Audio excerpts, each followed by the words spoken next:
A la hora de escoger el instrumento financiero que debe acompañar a una inversión o financiar una inversión, tenemos que tener en cuenta que tanto en la elección del producto financiero con el que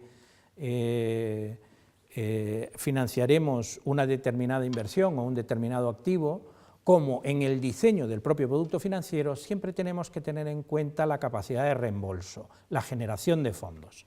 Entonces, cuando se adquiere un activo que tiene una vida útil de 5 años, lo normal es, bueno, pues eso, reembolsar el préstamo que le financia en 5 años.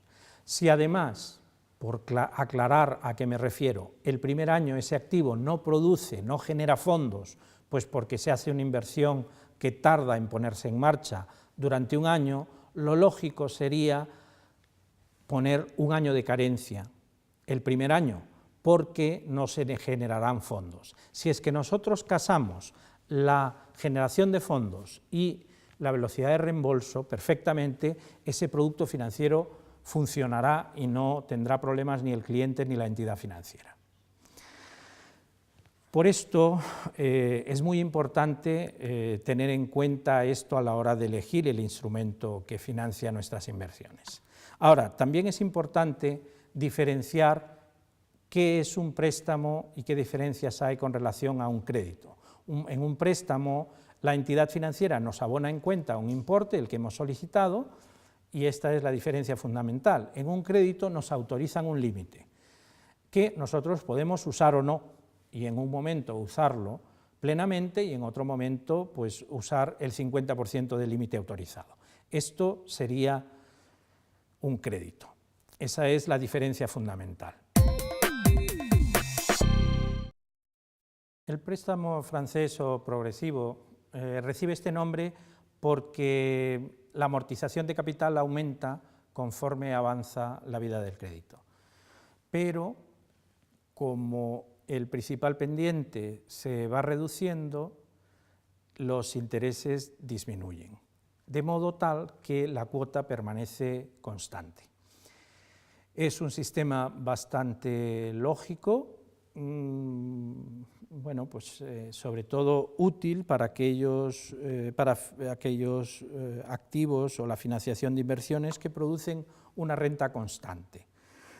Es en España muy utilizado y bueno, pues tiene esta peculiaridad de que se mantiene la cuota constante. El préstamo americano simple es un préstamo en el que no existe amortización hasta el vencimiento, solo se pagan intereses y una vez vencido el préstamo, por eso la cuota es constante, salvo la última, que es los intereses del último periodo de liquidación más el principal. Digamos que, para entendernos, este es el tipo de préstamo que se utiliza en lo que se llama carencia. Entonces, la utilización de un americano simple y un francés nos darían pues ese préstamo tan habitual en las inversiones de activos fijos.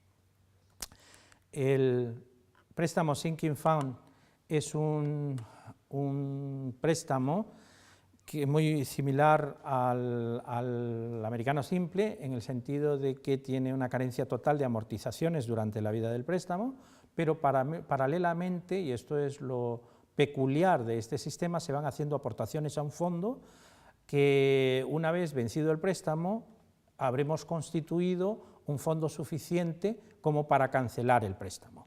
Desde luego, el préstamo devenga un interés superior al interés o al tipo con el que nos retribuyen el fondo. Pero bueno, esto en España no es muy habitual, no se utiliza demasiado. El préstamo francés es el más utilizado, pero se parece muchísimo al que veremos ahora, el préstamo alemán. El alemán tiene la peculiaridad de que se liquidan los intereses por anticipado. La amortización es constante, por lo tanto la cuota varía, tanto los intereses como la cuota van decreciendo en el tiempo, y bueno, como se paga los intereses por anticipado, pues en España no es muy utilizado, principalmente por esta razón. Luego los de cuota variable, bueno, pues además del alemán, el de progresión aritmética, se caracteriza por el hecho de que la cuota va aumentando con una razón aritmética. Por lo tanto, pues 1.000 euros al mes a lo largo de la vida del crédito. Es muy similar al de progresión geométrica y normalmente se utilizan en países con una alta inflación. En España es muy raro ver esto, pero supongamos que tuviésemos un 50% de inflación anual, pues bueno, la cuota al cabo de un año se vería muy desvirtuada, por lo tanto tiene sentido incrementar un 5% al mes cada cuota. Esto quizás en España nos suene extraño, pero en países con economías hiperinflacionistas es muy habitual. El sistema es este, que la cuota pues aumenta un 5% al mes o a razón de una progresión geométrica cualquiera.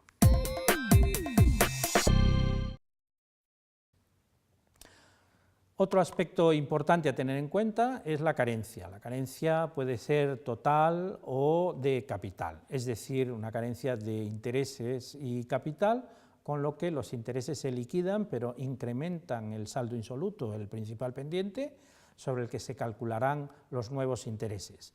Y la carencia de capital, en la que solo se paga intereses hasta finalizado este periodo de carencia. Bien, dentro de estos préstamos tenemos el préstamo de largo plazo, que es un instrumento muy útil que debe formar parte de todos los balances de las empresas, con independencia de que tengan mayor o menor inmovilizado o material fijo. Conjuntamente con los recursos propios forman lo que se conoce como recursos permanentes y por lo tanto determinan el fondo de maniobra de la empresa. En definitiva, garantizan su presencia en el balance, garantiza la estabilidad financiera, la liquidez y solvencia de las empresas. Por esto yo creo que es muy importante, y en el caso de que sea un crédito finalista de largo plazo, es decir, obtenido para la financiación de un determinado activo, como decía antes, debería ser de un plazo muy similar a la vida útil del activo que financia. Otro instrumento es el renting.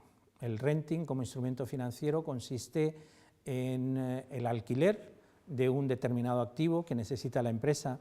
Normalmente se financian con esta fórmula vehículos, material ofimático o informático, y bueno, a la cuota de alguna manera del capital y sus intereses del arrendamiento se le puede añadir una cuota contingente en función de los kilómetros o las copias, que incluyen los seguros y los servicios. Bueno, a raíz de la modificación del plan contable, el renting, el contable de la empresa está obligado a calificar el contrato y determinar si se trata de un alquiler operativo o financiero.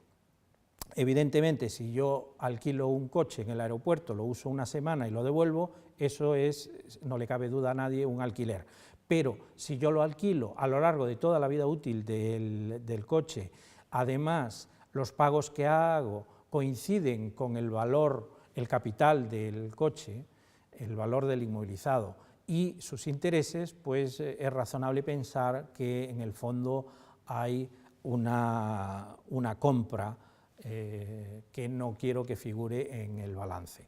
En este caso, el nuevo plan contable obliga a que sea reconocido el activo y su pasivo, es decir, debo considerar el bien como y contabilizarlo en vehículos, y el pasivo que le financia reconocerlo como una deuda.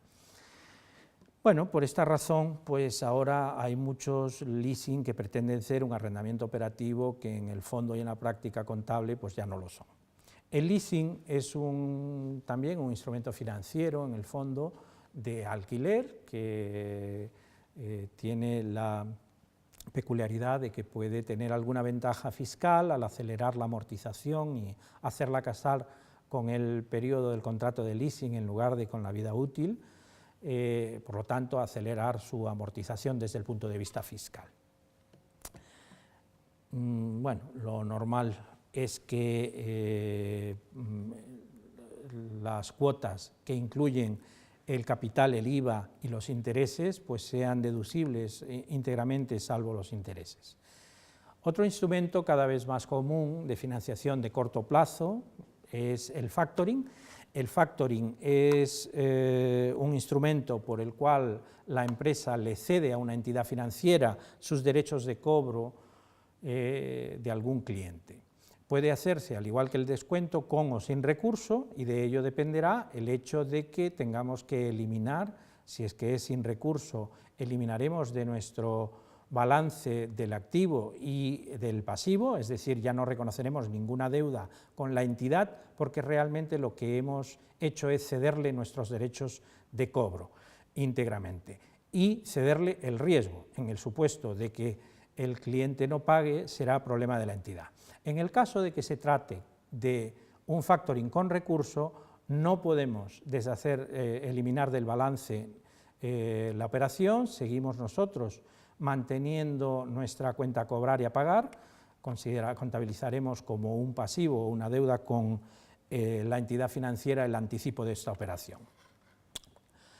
Por lo demás, pues también hay implícito en el coste del factoring un servicio de gestión de cobro que hace la entidad financiera por nosotros. Bien, como medios de pago, ahora veremos el anticipo de exportación. Es un crédito que se puede hacer antes de la entrega de la mercancía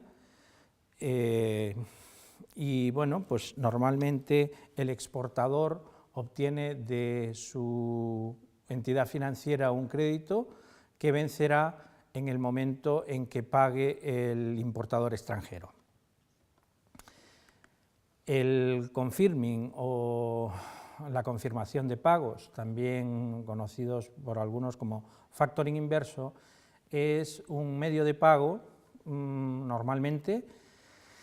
La empresa que quiere pagar utilizando este sistema le envía una relación de beneficiarios, importes y vencimientos a la entidad financiera. Esta a su vez le envía una carta al beneficiario diciendo que por orden de su cliente recibirá en tal fecha tal importe. Si es que el proveedor, la persona que debería cobrar, quiere, puede anticipar el importe pagándole intereses a un tipo previamente pactado con el cliente del banco, y esto es quizás la mayor peculiaridad de este instrumento de pago, que el proveedor se hace cargo de los intereses del anticipo, pero al tipo pactado con el cliente o la entidad deudora. Ahora veremos la póliza de crédito. Yo creo que la póliza de crédito es un instrumento de corto plazo muy útil, que debe formar parte o complementar el resto de pasivos de corto plazo de las empresas, de modo que su saldo fluctúe dentro de los límites autorizados de la póliza de crédito. Yo no quiero decir que sea el único instrumento de corto, pero sí debe ser complementario para permitirnos aplicar lo que veíamos al principio del curso de esta gestión de tesorería cero o negativa. Es decir, si es que yo hago descuento, factoring, confirming como instrumentos financieros de corto y encima le pongo una póliza de crédito, dentro de ese límite autorizado fluctuará mi posición neta de tesorería permanentemente, siempre tendré una posición de endeudamiento y un saldo de cuentas corrientes cero. Esto es muy eficiente porque siempre pagaré estrictamente el dinero necesario y dispuesto. Por lo tanto, a veces, y más en este momento, no es fácil obtener una póliza de crédito, pero incluso a cambio de conceder garantías, pues yo creo que es muy interesante porque hace muy eficiente la gestión de tesorería.